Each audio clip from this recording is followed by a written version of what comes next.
Je reviens sur la question du football, dont j'ai parlé déjà. Je ne sais pas si vous vous souvenez, ceux qui suivent nos émissions, qui sont abonnés à notre chaîne, notamment, que nous avions proposé de nouvelles règles pour le football, qui nous paraissaient plus sérieuses, plus en rapport avec les règles du jeu, avec le mode d'emploi. Et j'ajouterais maintenant que si effectivement les résultats des différents matchs de ce mondial ont été mal prévus par la plupart des observateurs, imprévus disons, c'est probablement parce que justement la façon d'apprécier la force d'une équipe n'est pas valable. Elle n'est pas valable parce qu'elle se fonde sur des règles du jeu qui ne sont pas valables. Je vous rappelle la proposition que j'ai faite à ce sujet, à savoir qu'il fallait donner des points quand un gardien de but arrêtait un tir d'un adversaire.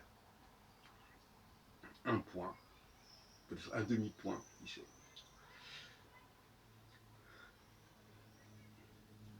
Et à ce moment-là, un arrêt par le goal, par le gardien, serait un événement important. Alors qu'aujourd'hui, on ne retient que les cas où le gardien a failli. C'est quand même un peu étrange. Le rôle du gardien est essentiel, une pièce maîtresse. En France, d'ailleurs, dans l'équipe de France, c'est lui qui est le capitaine, mais c'est aussi le gardien de manière générale qui est le seul de l'équipe à pouvoir se servir de ses mains. Ce qui n'est pas rien. Et c'est lui qui relance le processus. Qu'il ait arrêté la balle ou qu'un but ait été marqué contre lui, c'est lui qui va relancer le processus. Enfin, pas exactement, parce que finalement, c'est vrai que quand il y a un but de marqué, il faut recommencer au centre. Mais, de manière générale, il joue un rôle fondamental. On a vu des arrêts spectaculaires, par exemple dans le France, même par exemple, voilà, dans le gardien dans la France-Belgique, il y a eu des arrêts très importants.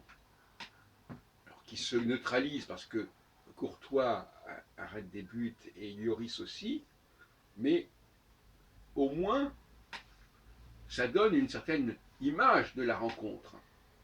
Si vous notez des points quand il y a un but qui est arrêté, quand il y a un tir qui est arrêté, ben ça fait plus de points au niveau de la performance. Si vous ne notez que les buts qui sont passés, ben vous allez dire ah oui, ben il y a eu un 0, là. Et imaginez que vous notiez aussi les buts qui ont été arrêtés, ben ça pourrait être, au lieu de 1-0, ça pourrait être 3-4, hein, etc. Donc ça n'a rien à voir. Ça donnerait une représentation plus juste de la physionomie du jeu. Et à ce moment-là, les commentateurs auraient des prévisions sur l'issue du jeu, ils seraient peut-être plus que confirmés.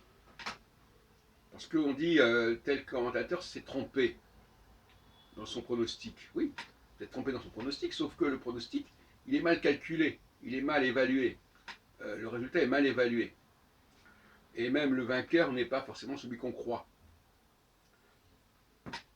Si le goal a arrêté 4 ou 5 buts, c'est quand même pas rien. Hein, bon. Maintenant qu'il ait laissé passer un but, bon, bah, très bien, il a laissé passer un but. C'est quand même curieux de juger d'après. Alors, je suis en train d'étudier les règles du baseball, qui sont assez complexes, où effectivement on tient compte de cette question de celui qui arrête la balle. Eh bien, dans le football, on ne tient pas compte de celui qui a arrêté la balle. Il a arrêté la balle, bon, très bien, c'est un non-événement, alors qu'il a pu effectivement empêcher un but, mais c'est un non-événement, donc on ne note pas. Et moi je dis, non seulement quand un but ne passe pas, c'est un point qui n'est pas marqué, mais en plus, c'est l'équipe dont le goal a bloqué le tir qui va marquer le point. Donc voilà, donc c'est tout à considérer, mais épistémologiquement, ce qu'il faut comprendre, c'est que quand quelque chose est imprévisible, et jugé imprévisible, c'est que y a un phénomène qui ne marche pas, il y a des règles de jeu qui ne fonctionnent pas bien. Par exemple, concernant les élections législatives en France, eh bien, d'une certaine manière, le résultat au niveau de la physionomie de l'Assemblée générale, de l'Assemblée nationale, n'est pas satisfaisant, est imprévisible. Comment se fait-il qu'un parti comme ce qui était à l'époque le Front National ait tant de pourcentage de voix et qu'il n'ait même pas un groupe au Parlement de 15 personnes? C'est complètement aberrant. Donc là aussi, on a le même problème, c'est imprévisible parce que le système est aberrant. Eh bien, en football, c'est pareil, c'est imprévisible parce que le système est aberrant. Donc il faut modifier le système pour que la prévisibilité soit rétablie.